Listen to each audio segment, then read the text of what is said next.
পাক বলেন এরপরে কিয়ামত অনুষ্ঠিত হয়ে যাবে। সূরা ফুরকানে আল্লাহ বলছেন ইযা রাআতুহুম মিন মাকানিন বাঈদিন সামিউ লাহা তাগায়ুদান ওয়া যাফীরা। যখন তাদেরকে জাহান্নাম দেখতে পাবে, অর্থাৎ জাহান্নামের যখন তারা জাহান্নামের দিকে অগ্রসর হবে, তখন তারা দূর থেকেই জাহান্নামের ক্রোধ এবং তেজস্বী আওয়াজ শুনতে পাবে। জাহান্নামের আওয়াজ, বিকট আওয়াজ। ওই যে কক্সবাজারের সমুদ্র সৈকতে ভ্রমণ করতে গিয়ে সমুদ্রের তুফানের আওয়াজ শুনছেন না? কথা বলেন না কেন? সমুদ্রের তুফানের আওয়াজ শুনেছেন তো? এইটা কি? এটা কিছুই না, এর থেকে মারাত্মক আওয়াজ, তেজস্বী ক্রোধের আওয়াজ কানের মধ্যে আসতে থাকবে জাহান্নামীদের। আল্লাহ রাব্বুল আলামিন বলেন ওয়াইদা উলকু মিনহা মাকানান দায়্যিকাম মুকাররানিনা দাউ হুনালিকা সুবুরা। যখন তাদেরকে হাত পা বেঁধে এই জাহান্নামের কোন সংকীর্ণ জায়গায় ফেলে দেওয়া হবে, তখন দাও হুনালিকা সুবুরা, তারা তখন নিজেদের ধ্বংস এবং মৃত্যু কামনা করবে। আল্লাহ বলেন লা তাদউল ইয়াওমা সুবুরান ওয়াহিদান ওয়াদউ সুবুরান কাসীরা। আজকে এক মৃত্যু ডেকো না, অসংখ্য মউত ডাকো। আজকে মউত আর তোমাদের আসবে না, অসংখ্যবার ডাকলেও মউত তোমাদের আসবে না। এই যে জাহান্নাম, যে জাহান্নামের দিকে তাদের নিয়ে যাওয়া হবে, আল্লাহকে অস্বীকার করলে, নবীকে অস্বীকার করলে, ইসলামকে অস্বীকার করলে, আল্লাহর নবীর নবুয়তকে অস্বীকার করলে তাদের জায়গা হবে জাহান্নাম। আর সে জাহান্নাম এত মারাত্মক, এত কঠিন জায়গা, যে জায়গা সম্পর্কে আল্লাহ পাক বলছেন ইন্নাহু মান ইয়াতি রাব্বাহু মুজরিমান ফাইন্না লাহু জাহান্নামা লা ইয়ামুতু ফিহা ওয়া লা ইয়াহইয়া। অপরাধী হয়ে যে লোক আল্লাহর দরবারে উপস্থিত হবে, তার জন্য জাহান্নাম হবে, জাহান্নামে আল্লাহ দিবেন। আর ওই জাহান্নামে যখন লোকটা পড়ে যাবে, জাহান্নামের অবস্থা এমন হবে লা ইয়ামুতু ফিহা ওয়া লা ইয়াহইয়া, সে বাঁচবেও না মরবেও না, জীবন মৃত্যু একটা অবস্থা সৃষ্টি হবে। ওই জাহান্নামে নারুল্লাহিল মুকাদাতুল্লাতী তাত্তালিউ আলাল আফইদা। জাহান্নামের প্রচন্ড আওয়াজ, এই আগুন উৎক্ষিপ্ত হয়ে তাদের কলিজা পর্যন্ত, অন্তর পর্যন্ত স্পর্শ করবে এই আগুনের তাপ। আর এদের পাহারায় রাখা হবে ইন্নাহা আলাইহিম মুসাদাতুন ফি আমাদিন মুমাদ্দাদা। জাহান্নামীদের পাহারায় রাখা হবে নির্মম, কঠোর ব্যবহার, কর্কশ আওয়াজ, কর্কশ ভাষী এ ধরনের ফেরেশতাদেরকে রাখা হবে তাদের পাহারায়, তারা নিয়োজিত থাকবে। আল্লাহ রাব্বুল আলামিন বলেন ও দুনিয়ার মানুষ, ইয়া আইয়ুহাল্লাযীনা আমানু কু আনফুসাকুম ওয়া আহলিকুম নারা। ও ঈমানদারেরা, আল্লাহর তো দয়া বেশি বান্দার জন্য। বান্দার উপরে দয়া কার সবচেয়ে বেশি? সবচেয়ে বেশি দয়া হলো বান্দার উপরে আল্লাহ। আল্লাহ চান না যে সে জাহান্নামে যাক, কঠিন জায়গা জাহান্নাম। আল্লাহ বলেন ও মুমিনেরা, তুমি নিজে আর তোমার পরিবারবর্গকে জাহান্নামের আগুন থেকে রক্ষা করো, আগুন থেকে রক্ষা করো, জাহান্নামের রাস্তা থেকে তাদের ফিরাও। ওই জাহান্নাম, যেই জাহান্নামের ইন্ধন হবে মানুষ আর পাথর। ফিরাও জাহান্নাম থেকে মানুষকে, তোমার সন্তানদেরকে ফিরাও। আজকে যে সব সন্তানের আল্লাহ বলেন তুমি নিজে বাঁচো, আহলো আয়ালকে বাঁচাও। যে সব সন্তান তোমার নামাজ নাই, রোজা নাই, আল্লাহ পরকালের চিন্তা নাই, যারা ইসলামকে বিশ্বাস করে না, যারা মনে করে কোরআন হচ্ছে বেহেশত দোজখের কথা শুধু, ওতে কোন মানুষের অর্থনীতি, সমাজনীতি, রাজনীতির ব্যাপার নাই, মানুষের জীবনের দরকারি জিনিসগুলি সেখানে নাই। সুতরাং আমরা যদি দুনিয়ায় সুখ সমৃদ্ধি পেতে চাই, তাহলে আমাদেরকে মানুষের তৈরি করা মতবাদ মানতে হবে। এইভাবে ছেলেরা যখন মানুষের তৈরিকার মতবাদের দিকে যখন দৌড়ায়, মা বাপ যদি তাদেরকে না ফিরায়, জাহান্নাম থেকে বাঁচাবার জন্য যদি চেষ্টা না করে, কিয়ামতের দিন ওই সন্তানেরা জাহান্নামে, যখন জাহান্নামের অর্ডার তাদের হয়ে যাবে, তারা বলবে রব্বানা আরিনাল্লাযাইনি আদাল্লানা, হে আমার প্রভু, কে আমাদেরকে গোমরাহ করে দিল, মিনাল জিন্নি ওয়াল ইনসে, জিনের ভিতর থেকে, মানুষের ভিতর থেকে, আমাদের নেতারা, আমাদের মা বাপ, আমাদের মুরব্বী, তারা আমাদেরকে বিভ্রান্ত করলো, তোমার রাস্তা থেকে সরায় দিল। ওরা কই? ওদেরকে নিয়ে আসো। আমাদেরকে এই খারাপ রাস্তা থেকে ফিরায় নাই, জাহান্নামের পথে চলেছি, আমাকে ফিরায় নাই। ও আল্লাহ, আজকে জাহান্নামে যাওয়ার আগে ওই মা বাপ আর মুরব্বী আর নেতাগুলি নিয়ে আসো। নাজআলহুমা তাহতা আকদামিনা লিয়াকুনা মিনাল আসফালিন, নিয়ে আসো ওদেরকে পায়ের তলে রেখে তারপরে জাহান্নামে যাব। আমার ভাইরা, যে ছেলে আজকে মানুষের তৈরি করা মতবাদের আন্দোলন করছে, সেকুলারিজম করছে, সোশ্যালিজম করছে, ক্যাপিটালিজম করছে, তারপরে ন্যাশনালিজম করছে, হাজারো মতবাদের দিকে আকৃষ্ট হয়েছে আপনার ছেলে, আপনার স্ত্রী, আপনার বোন, আপনার ভাই, আপনি জেনে শুনে তাদেরকে ফিরাচ্ছেন না, আল্লাহ রাস্তায় আনতেছেন না। কিয়ামতের দিন ওরা পালাইতে যাবে, এবং ওদের এই অপরাধের কারণে, ফিরানোর কারণে, সহযোগিতা করার কারণে কিয়ামতের দিন অবস্থা করুণ হয়ে যাবে। এই জন্য আল্লাহ রাব্বুল আলামিন বলছেন, হে বিশ্বাসীরা, আমাকে তোমরা যারা বিশ্বাস করেছো, ঈমান এনেছো, নিজে বাঁচো আর নিজের আহল আয়ালকে জাহান্নামের আগুন থেকে বাঁচাও। ওই জাহান্নাম আলাইহা মালাইকাতুন গিলাদুন শিদাদুন লা ইয়াসুনাল্লাহা মা আমারাহুম ওয়া ইয়াফআলুনা মা ইউমারুন। আল্লাহ রাব্বুল আলামিন বলেন, সেখানে অত্যন্ত কর্কশ, রূঢ় এবং নির্মম স্বভাবের এমন সব ফেরেশতা পরিচালক হিসেবে জাহান্নামে দেওয়া হবে, যারা আল্লাহর নির্দেশের বাইরে কোনো কাজ করে না। তারা সেই সব কাজই করে যা আল্লাহ তাদেরকে হুকুম করেন। তাদেরকে অনুরোধ করে, দরখাস্ত করে কোন রকম তাদের কাছ থেকে কোনো কৃপা, কোনো করুণা, কোনো মহব্বত কিছুই পাওয়া যাবে না। অত্যন্ত কর্কশ, রূঢ় মেজাজের ফেরেশতা সেখানে পরিচালক হিসেবে দেওয়া হবে। আর ওই জাহান্নামীদেরকে, যারা জাহান্নামে যাবে কিয়ামতের দিন, ফাল্লাযীনা কাফারু কুত্তিআত লাহুম সিয়াবুম মিন নার, আগুন দিয়ে কেটে তাই দিয়ে পোশাক তৈরি করে দেওয়া হবে, আগুনের পোশাক পরিয়ে দেওয়া হবে। আগুনের পোশাক গায়ে পরিয়ে দেওয়ার পরে কুল্লামা নাদিজাত জুনুদুহুম বাদদালনাহুম জুনুদান গায়রাহা, একবার চামড়া পুড়ে যাবে, জাহান্নামের আগুনে চামড়া পুড়ে গলে যাবে, আবার আল্লাহ রাব্বুল আলামিন নতুন করে চামড়া পরিয়ে দিবেন, যাতে করে শাস্তির তীব্রতা অনুভব করতে পারে। জোরে কোন নাউজুবিল্লাহ। আমার ভাইরা, জাহান্নামীরা ক্ষুধার যন্ত্রণায়, তৃষ্ণার যন্ত্রণায় আকাশের দিকে তাকায় থাকবে, উপরের দিকে তাকায় থাকবে, বলবে, আরে যদি একটু বৃষ্টি হতো, মেঘ হতো। হঠাৎ করে দেখবে যে উপরে কালো মেঘ হয়ে গেছে, মনে করবে যে এবার বুঝি বৃষ্টি হবে, পানি পান করব। মেঘ তারা দেখতে পেল, মেঘের ভিতর থেকে অল্পক্ষণের ভিতরে গরম পানি পড়বে, এমন গরম পুঁজ, এমন গরম রক্ত পড়বে, যেগুলি পান করলে পরে সঙ্গে সঙ্গে পেটের নাড়ি ভুঁড়ি আর কলিজা পিছনের দরজা দিয়ে সব বেরিয়ে যাবে। নাউজুবিল্লাহি মিন যালিক। হে আল্লাহ, এই কঠিন অবস্থা থেকে তুমি আমাদেরকে হেফাজত করো। জোরে বলেন আমিন। সবাই বলেন আমিন। আমার ভাইয়েরা, তামসার ব্যাপার নয়। ও যুবক ভাইয়েরা, শিক্ষিত ভাইয়েরা, তামসা করার ব্যাপার না। দুনিয়ায় খেল তামাশা ফুর্তি করার জায়গা না। जगह जी लगाने के लिए ये दुनिया नहीं है, ये इबरत की जा है तमाशा नहीं है। দুনিয়া উপদেশ গ্রহণ করার জায়গা, খেল তামাশা করার জায়গা না।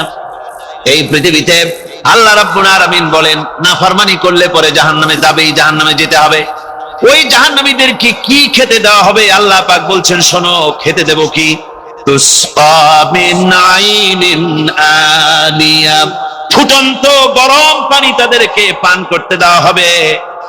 লাইসা লাহুম তুআমুন ইল্লা মিন দারিক, কাঁটা যুক্ত ঘাস তাদেরকে খেতে দেওয়া হবে। লা ইউসমিনু ওয়ালা ইউগনি মিন জু, এই খাবারে তাদের শরীর পরিপুষ্ট হবে না আর ক্ষুধাও নিবৃত্ত হবে না। আমার বন্ধুগণ, এমন কঠিন জাহান্নামের অবস্থা থেকে মাপ পাওয়ার জন্য ইমানের জোশ আসতে হবে, ইমানদার হতে হবে, আর নাফরমানিকে ছেড়ে দিতে হবে। জাহান্নামে যখন মানুষদেরকে নিয়ে যাওয়া হবে, জাহান্নামীদেরকে, ইযা উলকু ফিহা সামিউ লাহা শাহীকাও ওয়া হিয়া তাফুর, যখনই খোদাত্রহীদেরকে জাহান্নামের দিকে নিয়ে যাওয়া হবে, আজ তো খুব মাতবাড়ি, কত ভক্ত আছে, তারপরে কত শক্তি, কত কিছু, কিন্তু আল্লাহর দরবারে যখন হাজির হবে, কোন শক্তি তখন কাজে লাগবে না, কোন শক্তি কাজে লাগবে না। জাহান্নামে যখন তাদেরকে নিয়ে যাওয়া হবে, জাহান্নাম তখন গোসায় ফেটে পড়তে থাকবে, জাহান্নামের ভিতর থেকে গর্জন আসতে থাকবে, তাকাদু তামাইয়াজু মিনাল গায়জ, জাহান্নাম যেন গোসায় ফেটে পড়তে চাইবে।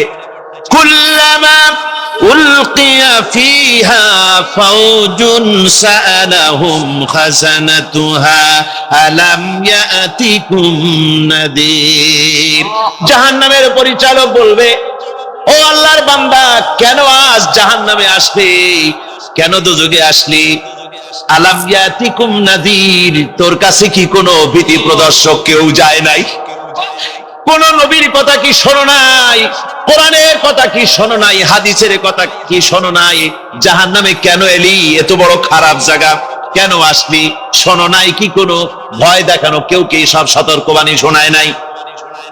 বেঈমানেরা বলবে, ক্বালু বালা ক্বাদ জাআনা নাযীর, হ্যাঁ আমাদের কাছে এসেছিল, আমাদের কাছে ভীতি প্রদর্শনকারী এসেছিল। ফাকাযযাবনা ওয়া কুলনা মা নাযালাল্লাহু মিন শাই, এসেছিল কিন্তু আমরা বলেছি বেটা মিথ্যে কথা বলে, জোরে কর নাউযুবিল্লাহ, বেটা মিথ্যে কথা বলে। কিসের বেহেশত, কিসের দোজখ? খালি খালি দোজখের একটা ভয় দেখাইয়া দুনিয়ার এই টাটকা সুখগুলি নষ্ট করতে চায় এরা। পয়গম্বরদেরকে এরকম বলেছে, আর আলেমদেরকেও যখন কোরআন হাদিস থেকে বলা হয় তখন বলে, এরা জানি দোজখের কথা কইতে, দোজখ কিসের, আর বেহেশত সে তো এক অসভ্য উদ্যান, জোরে কর নাউযুবিল্লাহ। এমনি করে তারা তামসা করে। ওরা বলবে, আমরা এসেছিল ভীতি প্রদর্শনকারী, আমরা মিথ্যে মনে করেছি, বলেছি ওটা মিথ্যে কথা, আর বলেছি আল্লাহ এই ধরনের কিছু নাজিল করেন নাই। জাহান্নামীরা বলবে, ওয়াকালু লাউ কুন্না নাসমাউ আও নাকিলু মা কুন্না ফি আসহাবিস সাঈর, আরে লাউ কুন্না নাসমাউ, তার মানে হলো যদি আমরা শুনতাম, অর্থাৎ মানতাম, যদি নবীর কথা মানতাম, কোরআনের কথা যদি মানতাম, আর যদি ভালো করে বুঝতাম, মা কুন্না ফি আসহাবিস সাঈর, তাহলে আজকে এই জাহান্নামের কঠিন শাস্তি আমাদের লাভ পেতে হতো না, জাহান্নাম থেকে বেঁচে যেতে পারতাম। কি সর্বনাশ করলাম, বুঝি নাই, যা কিছু শুনেছি মানুষের কথা মতো শয়তানের ওয়াসওয়াসায় পড়ে তো ভুলই করলাম। সেদিন যতই আফসোস করা হোক না কেন, এই আফসোস কোনো কাজে লাগবে না। সুতরাং ওই জাহান্নামের কঠিন শাস্তি থেকে রক্ষা পাওয়ার জন্য তো এবারে গালফ ক্রাইসিসের উপরে রাবেতা আলম ইসলামী তারা ইন্টারন্যাশনাল সেমিনার করলো, ওরা আমাকে দাওয়াত দিল। তো আমি মনে মনে চিন্তা করলাম যে আল্লাহ যদি এইবারে একটা সুযোগ দিতেন। ওই প্লেনে আমি ওই চিন্তা করতে করতে গেছি। তারপরে অনুষ্ঠান সূচি, হোটেলের মধ্যে যখন অনুষ্ঠান সূচি দিয়েছে, দেখি বৃহস্পতিবার দিন সকাল 7:30টার সময় মেহমানদের জন্য আল্লাহর ঘরের দরজা খুলে দেওয়া হবে। আমি তো পড়েই কেঁদে ফেললাম। 7:30 বাজবে কখন? আমি রাত 3টায় গিয়ে হাজির। উদুরুনি আস্তাজিব লাকুম, বান্দারে আমারে ডাক, আমি ডাকের জবাব দেব, জোরে কোন সুবহানাল্লাহ। আমার বন্ধুগণ, কাবা শরীফে আমি বহুবার আল্লাহ পাক আমাকে নিয়েছেন। কিন্তু কাবা শরীফের ভেতরে ঢোকার কখনো সুযোগ পাইনি। আমার চোখের সামনে কত প্রেসিডেন্টরা ঢুকছে, আমি এতিমের মতো বাইরে দাঁড়ায় দাঁড়ায় কেঁদেছি। আর মনে মনে বলছি যে আল্লাহ, তোমার হাবিব তিনি যত জায়গায় চলাফেরা করেছেন, বসেছেন, ওগুলোর উপরে বিল্ডিং হয়েছে, ওগুলোর উপরে ইট পড়েছে, ওই অরিজিনাল জায়গাগুলি তো এখন আর নাই। কিন্তু একটা জায়গা আছে যেখানে এই বাইতুল্লাহ শরীফের ভেতরে তোমার হাবিব নামাজ পড়েছেন, যদি একবার একটু ঢুকতে পারতাম। দিলটা বড় একটা তামান্না ছিল।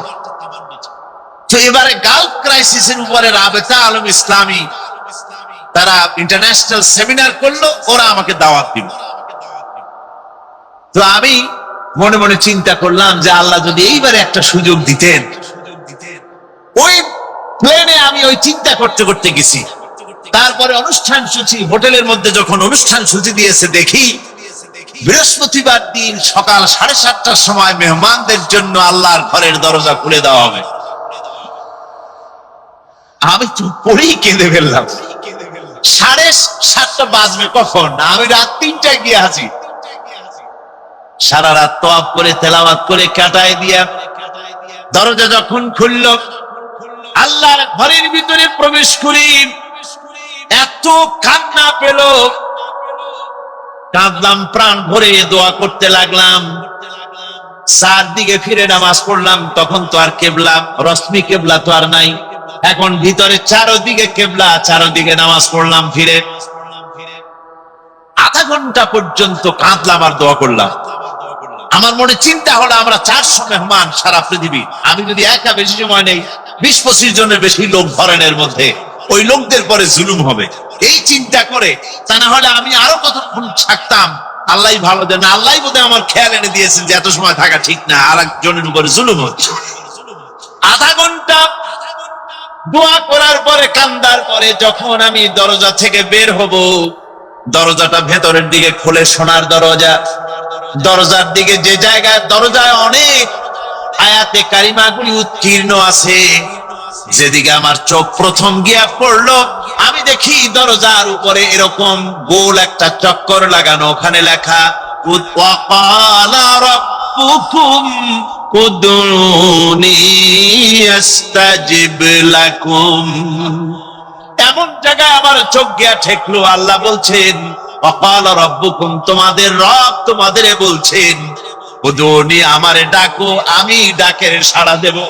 আমি আবার কাল্লাম রব্বুল আলামিন, এতক্ষণ আমি তোমার কথা মতো কেঁদেছি, এবার জবাব দেওয়ার মালিক তুমি। আমার ভাইরা, আল্লাহ রব্বুল আলামিন তিনি আমাদের সবচেয়ে নিকটে, যা খুশি তারে বলেন, প্রাণ ভরে বলেন, আল্লাহকে বলেন, যা বলার উদউনি আস্তাজিব লাকুম, আমারে ডাকো, আমি ডাকের সাড়া দেব। আমার বন্ধুগণ, আল্লাহ পাক কোরআনে কারিমে বলেন ওয়াইযা সানাকা ইবাদি আন্নী ফাইন্নী করিব। ও নবী, বান্দা যখন আমার ব্যাপারে আপনাকে প্রশ্ন করে, আপনি বলেন, বান্দা যখন আমার ব্যাপারে প্রশ্ন করে, ফাইন্নী করিব, আমি বান্দার অতি নিকটবর্তী। খামরি ওয়াল মাইসির কুল ফীহিমা ইসমুন কাবীর।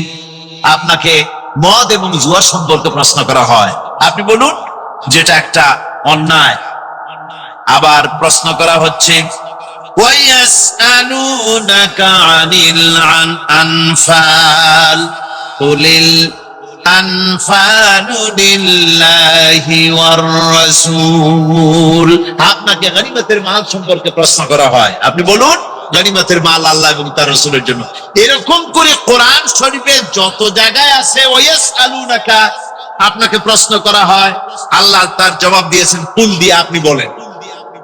গোটা কোরআন শরীফের ভিতরে মাত্র একটা জায়গায় সোয়ালের কথা আছে, আপনাকে প্রশ্ন করা হয়, অথচ এখানে কুল দিয়ে আল্লাহ জবাব দেন নাই।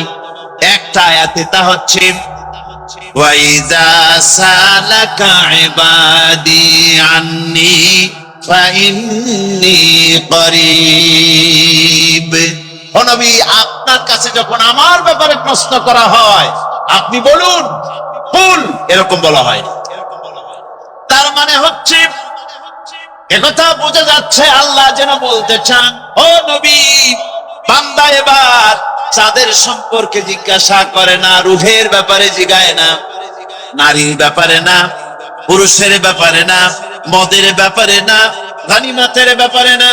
এবার সরাসরি আমার বান্দা আমার সম্পর্কে প্রশ্ন করেছে, সুতরাং জবাব আপনাকে দিতে হবে না, পাশে দাঁড়ান, জবাব আমি দেই। ফাইন্নী করিব। ও বান্দা, আমারে ডাক, আমার কথা জিজ্ঞেস করছো, আমি আমার সম্পর্কে প্রশ্ন করছো, ফাইন্নী করিব, আমি তো সবচাইতে নিকটবর্তী। সুবহানাল্লাহ, আমি সবচাইতে নিকট।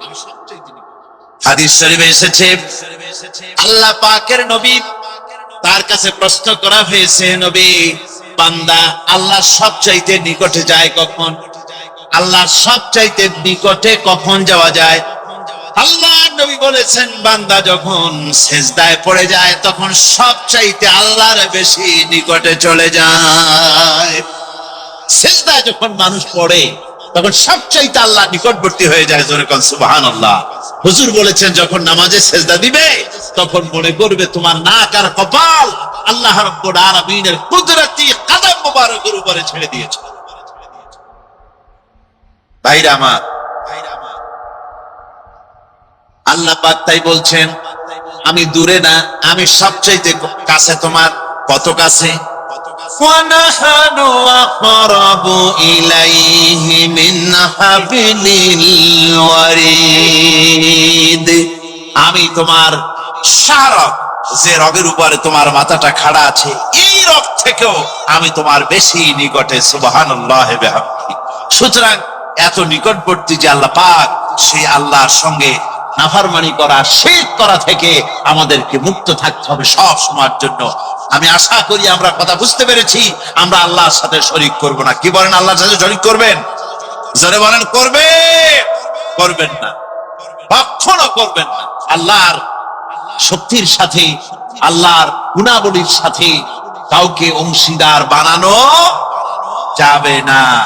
মাজার পূজা বন্ধ করতে হবে, কবর পূজা বন্ধ করতে হবে, এগুলি শিরকের অন্তর্ভুক্ত। এরপরে আল্লাহ রাব্বুল আলামিন বলছেন, وقال الذين كفروا إن هذا إلا إفك افتراه وأعانه عليه قوم آخرون فقد جاءوا ظلما وزورا। নবীর দাওয়াতকে অস্বীকারীরা তারা বলে যে এই কোরআন হলো নবীর বানান, এই লোকটার বানান। জোরে কোন নাউযুবিল্লাহ। এটা হলো নবীর বানানো। ওয়া আ'আনাহু আলাইহি কওমুন আখারুন, আর কিছু লোক এই লোকটাকে সাহায্য করে এগুলি বানাবার ব্যাপারে। আল্লাহ পাক বলছেন, ফাকাদ জাউ যুলমান ওয়া যুরা, তারা বড়ই যুলম এবং মারাত্মক মিথ্যে কথা তারা বলেছে। ওরা কোরআন শরীফকে বলতো রাসূলের বানান, আর আল্লাহ তার এত বড় মারাত্মক কথা বললো, আর আল্লাহ তার জবাবে বললেন যে ওরা মিথ্যে কথা বলছে, জুলুম করছে। এতটুকুন বলে ছেড়ে দিলেন। আর এতটুকুন কথা বলার পর, অর্থাৎ ওরা যত বড় গুরুত্বপূর্ণ কথা বলেছে, গুরুত্বপূর্ণ একটা বিরাট মিথ্যে কথা ওরা বলেছে, ওরা এত বড় দোষারোপ করেছে, কোন যুক্তি, কোন দলিল পেশ আল্লাহ না করে আল্লাহ সরাসরি বললেন তোমরা মিথ্যা কথা বলেছো, জুলুম করেছো। এর অর্থ হচ্ছে এই যে এই কথা বলার পর ওই কাফেররা তো বললো না যে আমাদের কাছে দলিল আছে, আমরা খুঁজে দেখেছি মুহাম্মদ সাল্লাল্লাহু আলাইহি ওয়াসাল্লাম রে অমুক অমুক লোক তারা এই কোরআন শরীফ শিখায়, এরকম তো কেউ বলতে পারলো। অথবা তিনি যে এই যে পরে আরেকটা কথা তারা বলছে, وقالوا أساطير الأولين اكتتبها فهي تملى عليه بكرة وأصيلا। তারা বলে পূর্বতন লোকেদের লেখা থেকে এই লোকটা রচনা করে, নকল করায় এবং সকাল সন্ধ্যা তাকে এগুলি শোনানো হয়। তো এগুলি যদি সত্যি তাই হবে, তাহলে তারা প্রমাণ করে দেখাক যে রসুল কার সঙ্গে কথা বলে এগুলি তৈরি করেছেন এবং পূর্বতন লোকদের লেখা তার কাছে আছে কিনা এবং কে কে তার এগুলি শিখায় দেখাও না। ওই যে আবু জেহেল, আবু সুফিয়ান, উতবা, সাইবা সব তো গেছিল রসুলের মুখে আল্লাহর কোরআন শোনার জন্য, যে তিনি এই কথা পান কোথায়, কে তারা শিখায়? ওরা নিজেরা গিয়ে এই সর্বনাশ হয়ে গেল ওদের। ওরা সারা রাত শুনলো, সারা রাত কোরআন শরীফ শোনার পর সকালবেলায় যখন কোন সন্ধান তারা পেল না, উৎস খুঁজে পেল না, সকালবেলায় বেরিয়ে যাওয়ার সময় তারা একজন আর একজনকে বলতেছে, আবু সুফিয়ান বলছে, আবু জেহেল রে, মুহাম্মদ সাল্লাল্লাহু আলাইহি ওয়াসাল্লামের মুখে যে আল্লাহ যে বাণী শুনলাম, লাত মানাতের কসম করে বলতে পারে এটা মানুষের বানানো হতে পারে না, নিঃসন্দেহে কোন ঐশ্বরিক বাণী হবে। আবু জেহেল বলল, দেখো আমার মনে তাই বলে, কিন্তু আসল কথা হলো আমরাও যদি এই ধরনের দুর্বলতা প্রকাশ করি, তাহলে আবু বকর, ওমরের মতো আমরাও পাগলামি করে বসবো। যেরকম নাউজুবিল্লাহ। তো ওরা তো চেষ্টা করছিল, কিন্তু কোরআন শরীফ এটা আল্লাহ, কেউ এটা বানায়নি, আল্লাহ চ্যালেঞ্জ করেছেন। ইন কুনতুম ফি রাইবিম মিম্মা নাযালনা আলা আবদিনা ফাআতু বিসূরাতিন মিন মিথলিহি وادعوا شهداءكم من دون الله إن كنتم صادقين। আমি আমার বান্দার পরে যে কিতাব অবতীর্ণ করেছি, যদি মনে করো এটা আমার বান্দার বানানো, আমি আল্লাহর না, এটা যদি সন্দেহ হয়, তাহলে আমার কোরআনের সূরার মতো করে একটা সূরা বানায় নিয়ে আসো। সুদীর্ঘ 1500 বছরের কাছে চলে এলো, আজ পর্যন্ত কোরআনের সূরার মতো করে একটা সূরা কেউ বানাইতে পারে নাই। জোরে বলেন সুবহানাল্লাহ। পেরেছে? জোরে বলেন পেরেছে? পারে নাই। মুসাইলামা কাযযাব, সে কোরআন শরীফের সূরার মতো সূরা বানাইতে বহুত কোশিশ করেছে, তারপর একটা বানাইলো, একটা বানায় ফেললো। সে বলল কি, কয় যে আমি একটা সূরা আমার উপরে নাজিল হয়ে গেছে। কি সূরা? কয় ইন্না আতাইনাকাল আকাক ফাসাল্লি লিরাব্বিকা ওয়াসআক ইন্না শানিয়াকা হুয়াল আবলাক। এর অর্থ হচ্ছে, নিশ্চয়ই আমি তোমাকে আতাক পক্ষী দান করেছি, মানে হুতুম পেঁচা তোমাকে দান করেছি। ফাসাল্লি লিরাব্বিকা ওয়াসআক, অতএব তোমার রবের উদ্দেশ্যে তুমি চিৎকার করো। আর তোমার শত্রু শ্বেত এবং কৃষ্ণবর্ণের হবে। এখন বলেন, আল্লাহর কালামের সাথে এর কি কোনো সম্পর্ক আছে? অর্থের দিক দিয়ে, লালিত্যের দিক থেকে, মাধুর্যের দিক থেকে, গাম্ভীর্যের দিক থেকে, ছন্দের দিক থেকে কোনো কিছু আছে? অথচ সূরা কাউসার কত সুন্দর। ইন্না আ'তাইনাকাল কাউসার ফাসাল্লি লিরাব্বিকা ওয়ানহার ইন্না শানিআকা হুয়াল আবতার। একটার সাথে আর একটার কি অপূর্ব মিল।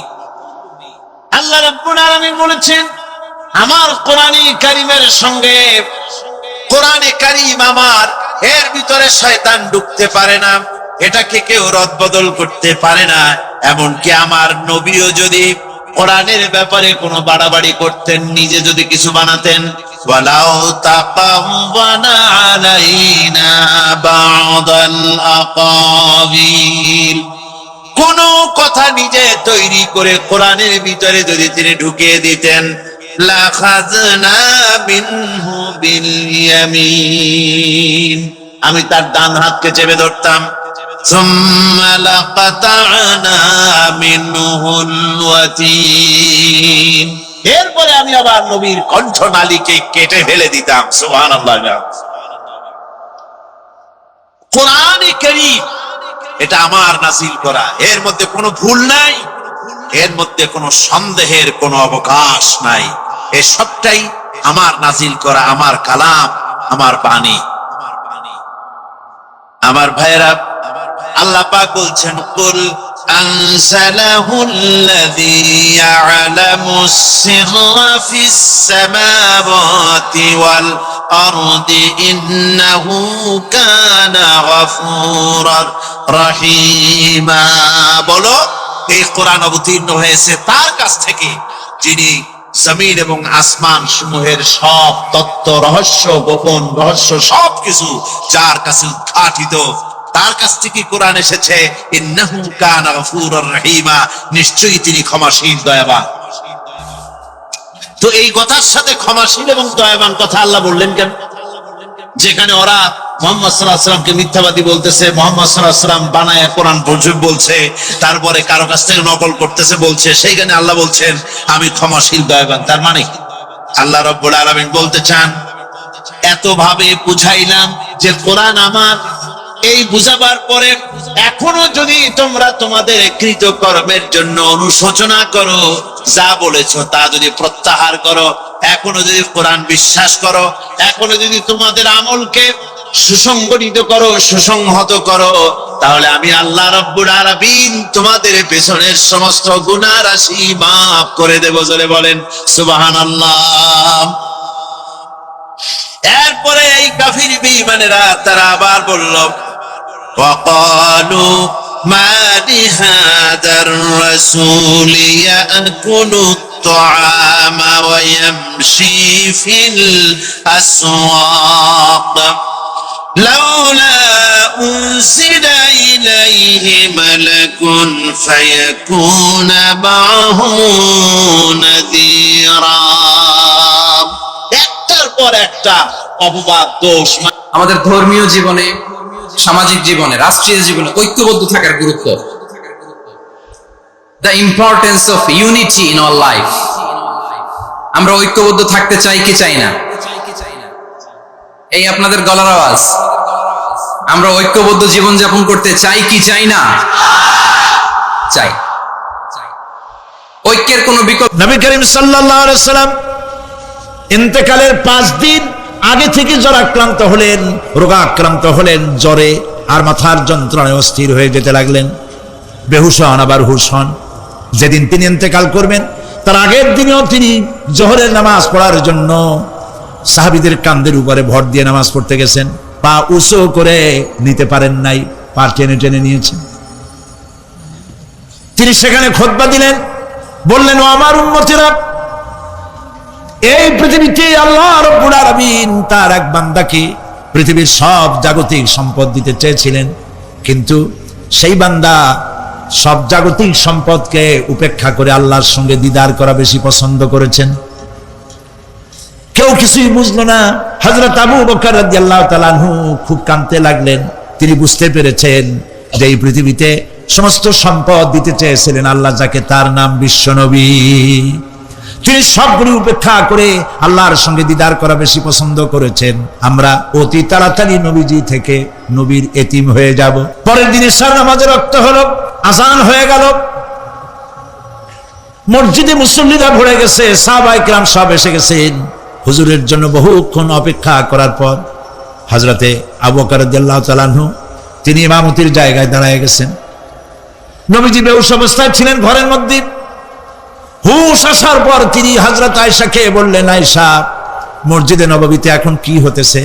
তিনি বললেন, নামাজ হচ্ছে, লোকেরা আপনার অপেক্ষা করেছে, কিন্তু আপনাকে না পাইয়া দীর্ঘক্ষণ অপেক্ষা করার পর আপনাকে না পেয়ে আমার বাবার ইমামতিতে তারা নামাজ পড়তেছে, কিন্তু মুসল্লিদের মধ্যে কান্নার রোল পড়ে গিয়েছে। তাদের ধারণা হয়েছে নবীজির জায়নামাজে যখন হযরত আবু বকর দাঁড়ায় গেছে, নবীজির পিছনে নামাজ পড়া আর আমাদের কিসমতে হবে না। নবীজি বলছেন, আয়েশা রে, মসজিদে নববীর দিকের দরজাটা খুলে দাও, আমি নামাজের দৃশ্য দেখতে চাই। দরজা খুলে দেওয়া হলো। নবীজি কোন রকম মাথা উঁচু করে মসজিদে নববীতে নামাজের দৃশ্য নিজে অবলোকন করে আবার শুয়ে পড়লেন। হযরত আয়েশা লক্ষ্য করে দেখেন নবীজির চোখের পানি দিয়ে কোনা দিয়া পানি বেয়ে বেয়ে পড়ছে। হযরত আয়েশা প্রশ্ন করলেন, ইয়া রাসূলুল্লাহ, নামাজের দৃশ্য দেখি কাঁদছেন কেন? হুজুর বলেন, আয়েশা রে, এটা কোনো দুঃখের পানি নয়, আমি কাঁদতেছি এই জন্যে, এই নামাজের জামাত কায়েমের জন্য তাইফের ময়দানে অনেক রক্ত ঝরেছে, আবার উহুদের ময়দানে দান দান শহীদ হয়েছে, সাহাবায়ে কেরাম জীবন দিয়েছে। আজ আমি দেখতে পেলাম আমার উম্মতেরা জামাতে নামাজ পড়ছে। আমার ধারণা হলো ভবিষ্যতে কিয়ামত পর্যন্ত আমার উম্মতেরা এইভাবে জামাত বন্দী হয়ে নামাজ আদায় করবে। নবীজি আবার বেহুশ হয়ে পড়লেন। মসজিদে নববী থেকে আজ আর কেউ বাড়ি যায় না, সবাই কান্দে। আজ রাত বোধহয় নবীজি কাটাবেন না। মেয়েরা কাঁদতেছে, সাহাবায়ে কেরাম কাঁদতেছেন, আজওয়াজে মুতাহারাত তারা কাঁদতেছেন। নবীজির আবার হুঁশ হলো, তাকায় দেখেন ঘরের মধ্যে কান্নাকাটি, মসজিদে নববীতে কান্নাকাটি। সব থেকে বেশি কাঁদতেছেন মা ফাতেমা। নবীজি হযরত ফাতেমার কান্না দেখে ইশারা করলেন, কাছে আয়। হযরত ফাতেমা রাসূলের কাছে গেলেন। নবীজি কানে কানে কি যেন বললেন, কান্নাটা বন্ধ হয়ে গেল। হযরত আয়েশা জিজ্ঞেস করলেন, মা তোমার আব্বা তোমার কানে কি বললো আর কান্না বন্ধ হয়ে গেল? হযরত ফাতেমা বলে, আম্মাজি আমার আব্বা আমাকে বললেন, মা ফাতিমা তোমার কান্না আমার বরদাস্ত হয় না, কেঁদো না, আমি মৃত্যুর পরে সকলের আগে তোমার সাথে আমার দেখা হয়ে যাবে। হযরত ফাতেমা বলছেন, আম্মাজি আমি বুঝতে পেরেছি আমার আব্বার এই কথার অর্থ কি। নবীজির ইন্তেকালের পরে আত্মীয় স্বজনের মধ্যে সবার আগে আমার মৃত্যু হবে আর আমার পিতার সাথে আমি মিলিত হতে পারবো। রাত যখন শেষ হয়ে এলো, নবীজির হুঁশ হয়েছে, তাকায় দেখেন হযরত জিবরাইল দাঁড়ানো। হযরত জিবরাইল নবীজির চেহারা মোবারকের দিকে তাকায় বলেন, আসসালামু আলাইকা ইয়া রাসূলুল্লাহ, আল্লাহ আপনাকে সালাম বলেছেন। আর আল্লাহ পাক জানতে চেয়েছেন আপনার মুখে আপনি কেমন আছেন। আল্লাহ জানেন আপনার অবস্থা কি, তারপরেও আপনার মুখে শুনতে চেয়েছেন আপনি কেমন আছেন। নবীজি বলছেন, জিবরাইল বড় কষ্টে আছি, বড়ই যন্ত্রণা, বড়ই কষ্ট। হযরত জিবরাইল বলছেন, ইয়া রাসূলুল্লাহ আজকে এক নতুন ফেরেশতা আমি সাথে করে নিয়ে এসেছি। এই ফেরেশতা পৃথিবীর কোন নবী অথবা কোন মানুষের কাছে যাওয়ার জন্য অনুমতি চায় না, আজ আপনার কাছে অনুমতি ভিক্ষা চায় কাছে আসার জন্য। ওই ফেরেশতার নাম হচ্ছে মালাকুল মউত। হযরত মালাকুল মউত বলেন, ইয়া রাসূলুল্লাহ এই পৃথিবীতে আদম আলাইহিস সালাম থেকে নিয়ে পর্যন্ত কোন মানুষের জান কবজের জন্য আমার অনুমতি চাওয়া লাগে নাই, আর কোনোদিন লাগবে না। আজ আমি আসার সময় আল্লাহ বলেছেন আপনার জান কবজের জন্য আমি যেন আপনার কাছে অনুমতি ভিক্ষা চাই। নবীজি বলছেন, আমি যদি অনুমতি না দেই তো কি হবে? হযরত মালাকুল মউত বলছেন, ইয়া রাসূলুল্লাহ অনুমতি যদি না দেন আমি ফেরত চলে যাব, আমাকে সেভাবেই বলা হয়েছে। হযরত জিবরাইল বলেন, ইয়া রাসূলুল্লাহ আল্লাহ রাব্বুল আলামিন আপনার দিদারের ইন্তজার করতেছে। নবীজি বলছেন, মালাকুল মউত তুমি জান কবজের কাজ শুরু করো। মালাকুল মউত যখন কাছে এসেছে, রাসূল জিজ্ঞেস করলেন, আয়েশা ঘরে যে কয়েক টুকরা স্বর্ণ ছিল সেগুলোর কি অবস্থা? ছোট ছোট 6 টুকরা স্বর্ণ ছিল। হযরত আয়েশা বলছেন, হুজুর আমি এগুলো রেখে দিছি। হুজুর বলছেন, না রাখতে পারবে না, আমার ইন্তেকালের আগে খয়রাত করে দাও। মুহাম্মদ সাল্লাল্লাহু আলাইহি ওয়াসাল্লাম আল্লাহর কাছে অবস্থায় উঠবে না যে তার ঘরের ভিতরে সোনা ছিল, দিয়ে দাও, খয়রাত করে দিয়ে দাও। হযরত মালাকুল মউত রাসূলের জান কবজ শুরু করে দিলেন। রাসূলুল্লাহ জীবনের শেষ কথা বললেন, আসসালাত আসসালাত ওয়া মা মালাকাত আইমানুকুম। আমার উম্মতেরা বিদায় লগ্নে বলে গেলাম, নামাজ নামাজ নামাজ ছেড়ে দিও না। প্রিয় ভাইরা, নবী করিম সাল্লাল্লাহু আলাইহি ওয়াসাল্লাম জীবনের শেষ কথা বলে গেছেন নামাজ। সেই নামাজে আমাদের যত সব অবহেলা, স্ত্রীকে নামাজ পড়ান, বউকে নামাজ পড়ান, ছেলে মেয়েকে নামাজ পড়ান। দোকানদার ভাইরা যখন আজান হয়ে যাবে দোকান বন্ধ করে দেন, আপনি আপনার কর্মচারীরা নামাজ পড়তে যান। যতটুকু প্রিয় ভাই সব, আল্লাহ রাব্বুল আলামিন পরীক্ষার জন্য আমাদেরকে এই ময়দানে ছেড়ে দিয়েছেন। প্রশ্ন কি হবে আল্লাহ সব বলে দিয়েছেন। প্রশ্ন কি হবে? তোমার যৌবন, এ ব্যাপারে প্রশ্ন করা হবে। কোন পথে ইনকাম করেছো প্রশ্ন করা হবে। কোন পথে খরচ করেছো প্রশ্ন করা হবে। দ্বীনের ইলম যতটুকু হাসিল করেছিলে তার কতটুকু নিজে পালন করেছো, আর দ্বীনের দাওয়াত কতটুকু মানুষের কাছে পৌঁছায়ছো, প্রত্যেকটি ব্যাপারে কিয়ামতে আল্লাহর কাছে জবাব দিতে হবে।